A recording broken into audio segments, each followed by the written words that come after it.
Welcome to the first episode of The Frustrated CEO. This is for you if you're a CEO and you are frustrated by a multitude of things you could be frustrated by. And this might also be for you if you are working for a CEO and you're frustrated with the CEO and his or her performance. So this show is intended to be listened to by frustrated CEOs and all the rest. And we are going to, let me introduce first. There are three of us here. There's Patsy Feeman, Patrick Lyons, and myself, Leb Tannenbaum. We're with New Legends Now. So without further ado, let's get into our first episode, and it is entitled Teabag Leadership. So I don't know if any of you have heard about that before, but what in the world can we learn about leadership from a teabag? Let's start. Have you ever found yourself between a rock and a hard place, with your back against the wall, at the end of your rope, pushed to the limit, or what you would call, I'm in hot water? If you're a CEO, we know you have. We all have. So let's take a look at that. And I'm going to turn it over to Patrick. Patrick, either about you or someone you've worked with. It's yours. Actually, it does. When I think about a leader potentially being pushed to the limit or in over his head, as a CEO that I knew a number of years ago, actually wasn't CEO at the time. He was just an executive, he was an executive on a senior leadership team. Mm-hmm. And came to work one day and learned that the CEO, that the board of directors had made a change literally overnight. They made a decision that the executive team was not aware was in the mix, didn't know what was happening. They decided to swap out the CEO. And my friend, the executive, was suddenly elevated to CEO. He came in the morning, the board was there. They asked him to step into the CEO role. And within a matter of just a few days and weeks, he figured out there's a lot of work to do here. Had some real culture issues. It's obviously very unsettling when there's a change in leadership like that, a sudden change, even if it's a well thought out, well planned change in leadership, has an impact on the organization. But when it's sudden like that, leads to a lot of questions from the employees, from customers. And so my friend, the brand new CEO, completely felt like he was in over his head. How do I lead this? How do I quickly take a pulse of the organization? How do I lead my peers? I used to be part of the team and now I'm supposed to be their boss. Really felt like he was in over his head. Yeah. That's great. And I'm certain along with the anxiety, there's a little bit of frustration. A lot of frustration. Patsy, anything come to mind for you? Yeah, I'm really thinking about being between a rock and a hard place. Currently have a CEO, founder of a growing organization in the Pacific Northwest, who's realized that 80% of their work is with one client, and the client's notorious for dropping the vendors at the drop of a hat. So feeling like he's ready to scale the organization and looking around, and he doesn't have the bench to scale the organization at the moment. So he's between a rock and a hard place, and is really downloading a lot of content on his next level of leaders, and now realizing that content isn't enough, that you can't digest content fast enough to learn how to lead. So how do you still scale and pace the organization around the growth of your employees to step up? Mm-hmm. Definitely a rock and a hard place situation. That's a tough spot. Yeah, one comes to mind for me with back against the wall. And it was related to March when the pandemic really started to hit. And here in Oregon, so we're in the Pacific Northwest. When our governor said, okay, we need to start to lock this thing down, what came out for the CEO and why he felt his back was against the wall is, number one, he was fearful for his business. But number two, he didn't believe that his workforce could be productive remote. And so here we are, he's drafting the first coronavirus communication, and it's very punitive. He was scared, and he was basically telling people, you got to be at your computer from 8 o'clock till 5 o'clock. You got to be just as productive as you were in the office. And it had a really negative tone to it. Mm. And it was because his back was against the wall, and that was his first reaction. Um, it wasn't the communication that wound up going out, and grateful for that. I think his people were grateful for that, but it was real. And so that would be part of, and we'll get into a little bit more about, well, what does it mean to be in hot water, and how does that relate to a tea bag? So one thing you could say, just to include everybody who's listening, is we've all been pushed to the limit in 2020, and looking forward to 2021. Uh, so let's take a look at teabag philosophy. Teabag philosophy asserts that you will never know how strong a teabag is until you put it in hot water. And the heat of the water tests the strength of the tea bag, and that's what brings out its true flavor. So consider yourself a tea bag for a moment, and the various reasons we call ourselves in hot water. And so the same is true for us. And the strength of our character is tested and released when we find ourselves in hot water, or with our backs against the wall, or when we're pushed to the limit, and when we're at the end of our rope. And sometimes that taste left in people's mouths when a leader has left the tea bag in too long becomes bitter. Patrick, Yes. want to share a story? I know you have many multitudes of story working with a lot of executives, but and CEOs. You're on. I do. When you think about, or when I think about uh, a CEO staying in that place too long, right? And I think this is true for any of us.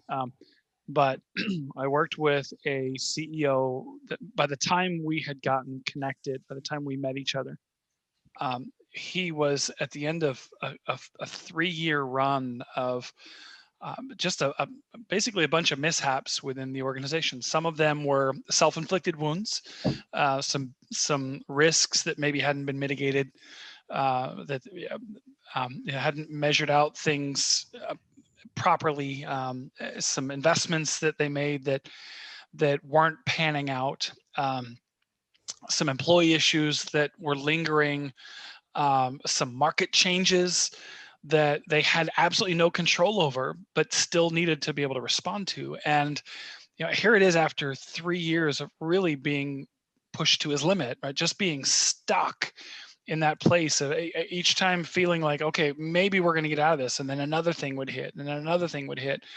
And I remember it was pretty early in the relationship. We were just talking, and he opened up. He was really honest. He said, "You know what? The place I'm in right now, this job is sucking the life out of me." Mm. And he said, I come into work, I get about 100 feet from my office, and I look and I see my desk, and I'm afraid to go in there. It just it terrifies me. I don't know. It's just one more reminder of a failure, or something that's just not going well. It's like, what's going to happen now? And I think it's a good point that you make.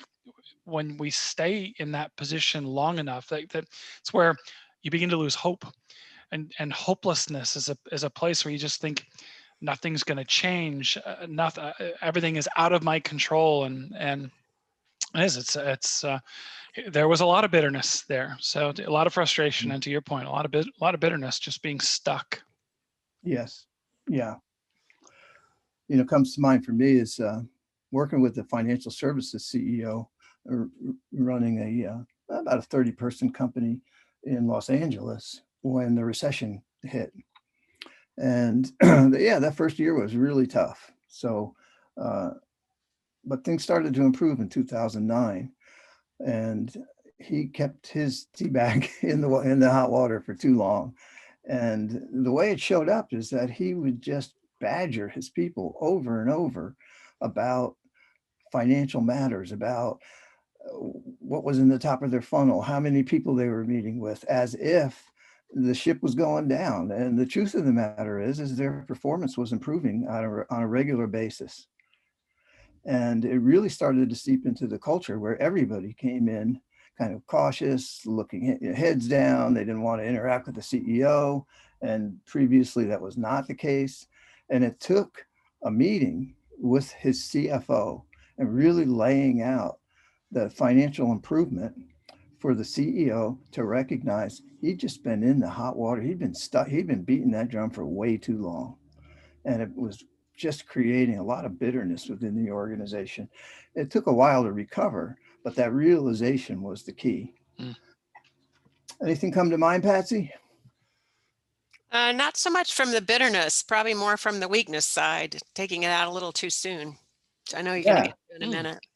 Yeah. So, the next piece of what Patsy's alluding to is, another part of Teabag philosophy for CEOs is that sometimes they take the Teabag out of the water too soon. And what you wind up with is, flavorless tea. Or if you want to think about it from the point of view of their people, is they're left in the hot water because the CEO has taken the tea bag out too soon, isn't willing to address the conflict, isn't willing to face up to a challenge, isn't addressing what really needs to be addressed. So that would be an example of when the hot water is being intentionally avoided and the tea bag is pulled out too soon. So I'm going to turn it back to you, Patsy. Yes, that sounds very familiar to me. So a manufacturing company had done an amazing job on really strengthening their supervisory level, but had done really next to nothing with their management level. And the CEO was avoiding really holding his managers accountable. So the people on the floor were rocking it. They were innovative and they kept looking, for some guidance, and they actually got none. So there was a lot that, the discord between we're working really well together, but we're getting no direction was, I thought, a really great example of just weak leadership, Yeah. avoiding what really needed to happen. Yeah. Right. I can think of one where I think I would say it was pulling out too quickly and left the team and really left the rest of the company in hot water is when there was a broken relationship or two at the leadership level. And the CEO was very reluctant and even when brought up, unwilling to address it. So you can imagine, in an organization where everybody knows that there's tension and there's unresolved issues between their leaders, and the CEO is frustrated, and sometimes that frustration comes out in really odd ways. And there's been no step forward. There's been no putting the tea bag back in the hot water. Uh, it creates a bitterness, but it's from a different perspective, Mm. right? Yep. And it left the people suffering in the hot water that they really didn't have any control over. So that comes to mind as well as far as Teabag philosophy. So we know, and we want to hear more from you, and we're going to make it clear at the end how you can get in touch with us. But we know that being a CEO is a tough job, and there are plenty of reasons to be frustrated. Patrick, I think you've spoken recently with the CEO in the Midwest who's given you a list of what he's frustrated by. Want to share that with us? I did. Yeah. The saying is that the two loneliest jobs in the universe are pastor and CEO. And it's often because when you're struggling with things, you're supposed to have the answers, right? As in the organization, you're supposed to be the one who knows how to handle all these things, or at least maybe you don't have the answers, but you know how to lead the organization to find the answers. So to your point, I think just as we were preparing for not just this episode, but for all future episodes of the Frustrated CEO podcast, the question is, what's keeping you awake at night? What is frustrating you as a CEO? And so I invite you, the listener, to answer that question along with us. Some of the things that I heard, some of this is it's very specific to 2020, right? It's like, hey, because of COVID, sales are down, and the last thing I want to do is let people go. That keeps me awake at night. That was a real answer that I got from one of the CEOs. Social media and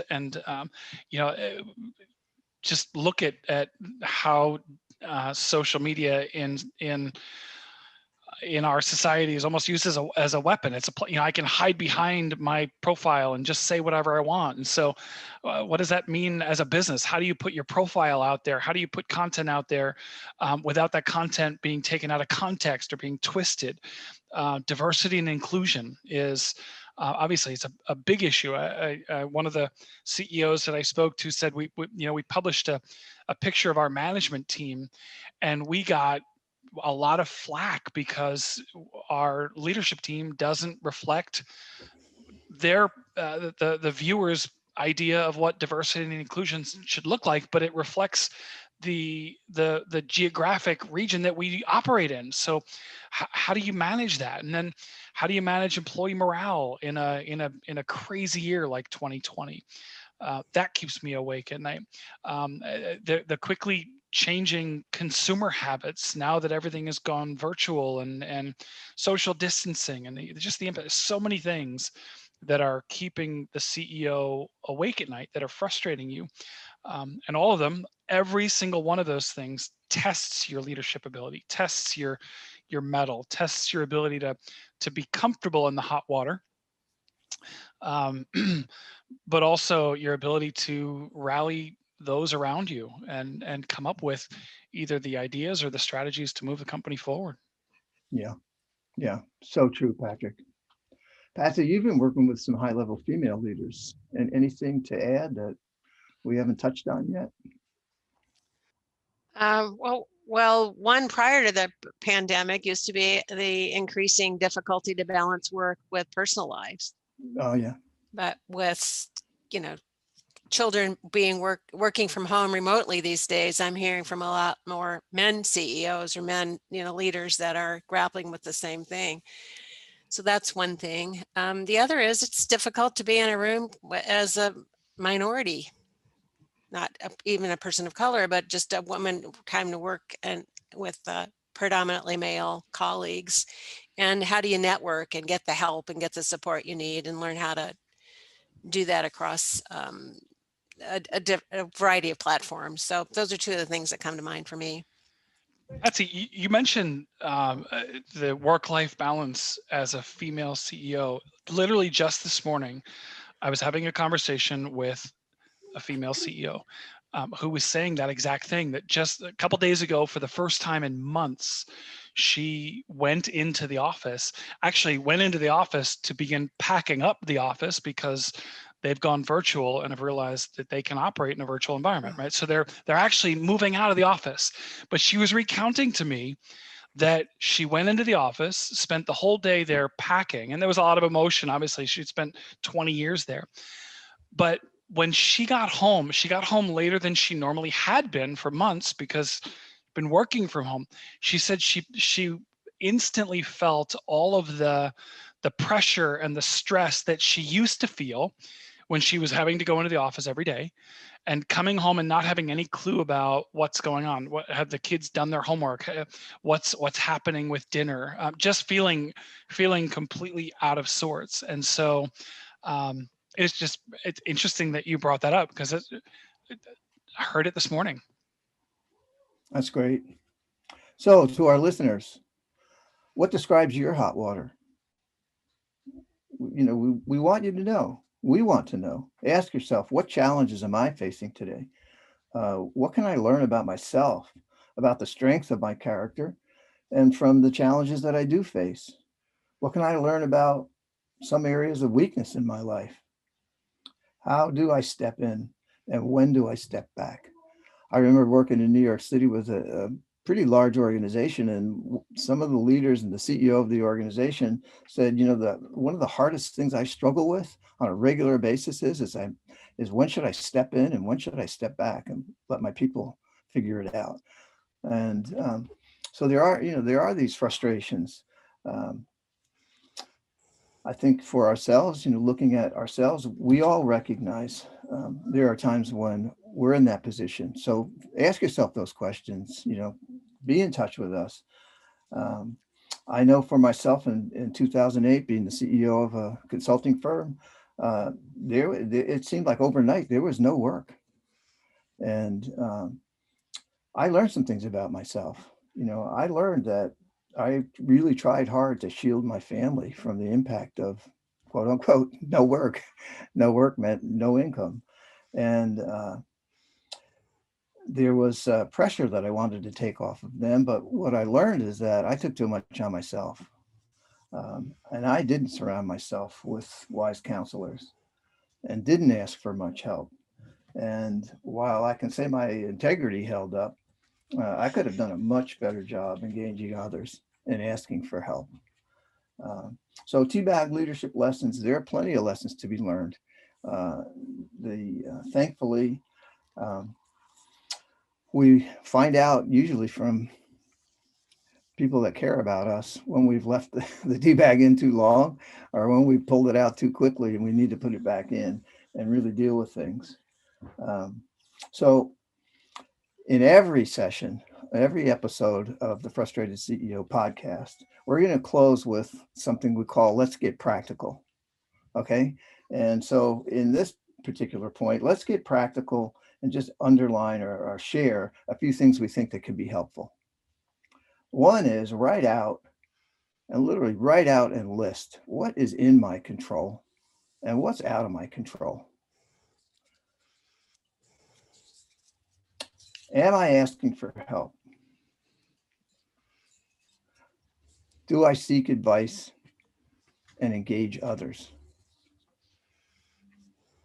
And obviously the recommendation is seek advice and engage others. If you feel boxed in, reflect, take some time to think out of the box. Remember, asking for help is not a sign of weakness. It's actually a sign of strength. Physical, exercise, even when you don't want to. If your back's against the wall, you're in hot water, you're at the end of your rope, all of those kinds of things, being physical, exercising can really be helpful. Avoid blaming others or blaming yourself. Some circumstances we created, but many, let's look at 2020, many we haven't created. So those are some tips. Patsy, want to add to that? I'd add the flip side of exercise. Sometimes for me and a lot of people that I work with, it's equally as important to pause, to take a breath, to stop, to just kind of get present with what is before you know what action to take next. So the kind of pause and pivot I would add is part of that exercise. Yeah, that's great. Tip. Thank you. Yep. Patrick? Yeah, what comes to mind, I go back to, I was talking earlier about the client that just felt like the job, his desk, his office was sucking the life out of him.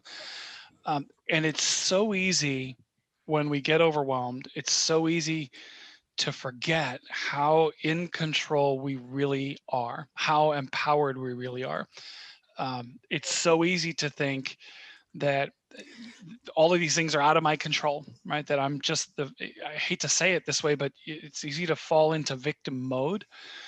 And so I find myself often reminding CEOs and leaders, you've forgotten how in charge, not from an authoritative perspective, but you've forgotten how in control, how capable you actually are. In fact, as the CEO, you have more authority, more ability to change things than an awful lot of others in the organization. And so it's, when I say that, I'm also quick to say that's not a judgment of the fact that you've let things get where they are. It's more of like an empowerment, a reminder.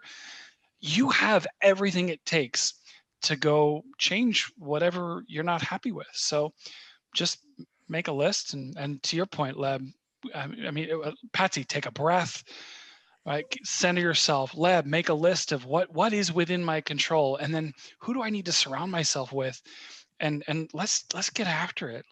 I mean, remember how in charge you really are, and then go make it happen. Oh, that's so great, Patrick. Well, everyone, that's it for today. We thank you so much for joining the Frustrated CEO in our first episode. There'll be more to come. And thanks for listening.